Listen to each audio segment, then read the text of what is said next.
आपण मानको पुणी थरे स्वागत मो चैनल रे। आज आम देखा चूड़ा उपमा। एथिपाई आमको दरकार 2 कप मोटा चूड़ा, ता सहित 2टी नाली लंका बा कंचा लंका, फाळे कटा पियाज, गोटे कटा टमाटो, ता सहित मुझे नहीं गोटे मध्यम साइज आलू आ किछि कंचा मटर। आपण ता सहित नहीं पारे फूलकोबी, गाजर किंबा जदि आपण पाखे बाली छतु अच्छी ताले बाली छतु निश्चय नियंतु, तार बास्ना चूड़ा उपमा बहुत भल आसे। एवं मुझे नहीं अध कप कंचा बादाम, लुण स्वाद अनुसार, तेल 2-3 चम्मच, तापर आम नबा हलदी किछि आउ अध चम्मच भली जीरा। एबे गोटे कड़ाई गरम करवा, से प्रथमे 2-3 चम्मच भली तेल नबा। तेल गरम हैला परे आमे से प्रथमे बादाम को भाजी नबा। बादाम आमर भल भाबे भाजी हैला परे आमे से जीरा पकेबा। बादाम आमको पाखापाखि 5-6 मिनिट लागिबो मीडियम हीट रे भाजिया पई। तापरे मुझे जीरा नहीं गली। बादाम भाजी हैला बोली आपण तार कलर रु जानि परिबे आ बास्ना रु जानि परिबे। तापरे लंका, पियाज आउ ता सहित टमाटो भी पकई नबा। जदि आपण पाखरे कंचा भेरसुंगा पत्र अच्छी ताले निश्चय नियंतु। एबे मु खाली परिबा पई अल्प अध चम्मच भली लुण पकई नेबी, जेमति कि हमर टमाटो शीघ्र कसी हिजिबो। ता सहित अध चम्मच भली हळदी पकई नबा।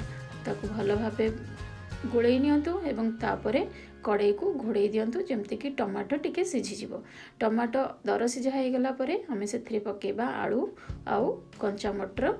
जदि आप अलग परिबा नौचंती ताकू भी यही समय पकई दिंतु एवं ताकू पुणी घोड़े दिंतु, जमती कि परिबा हमर भल भाबे सिझीज। परिबा सिझी गला परे मु एबे चूड़ा को भल भाबे धोई नेछि। चूड़ा को आम बेस समय धोईकी रखिबानी। धोईकी सांग सांग पानी निगाड़ी परिबा सहित मिसई दिंतु। एबे चूड़ा पाई लुण पकई दिंतु। जदि आपन को अधिका खट्टा पसंद ताले एई समय आपण फाळे भली लेंबू मध्य चिपुड़ी पारिबे। मु एठी चमच भली लुण पकेइली।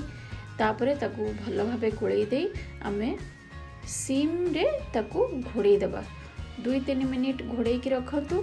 आंच को एकदम स्लो कर दियंतु। तापरे 2-3 मिनिट परे ताकू पुणी थरे घांटी दियंतु। ताकू पुणी आउ 2-3 मिनिट पई घोड़ेई दियंतु।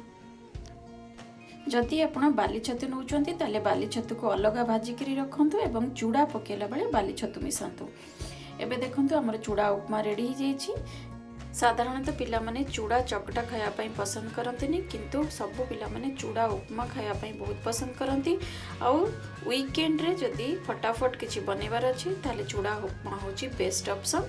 तेणु आपण ये चूड़ा उपमार रेसिपी ट्राए करंतु एवं मते लिखिकी जणांतु जे आपणकर चूड़ा उपमा केमती बनिला।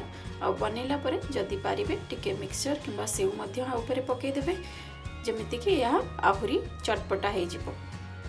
एबे ये रेसिपी ट्राए करंतु एवं मो चैनल रे सब्सक्राइब करिया पई भूलंतु नाही। बेल बटन निश्चय दबांतु मोर नुआ रेसिपी आसिया मात्रे आपनको नोटिफिकेशन आसिया पई।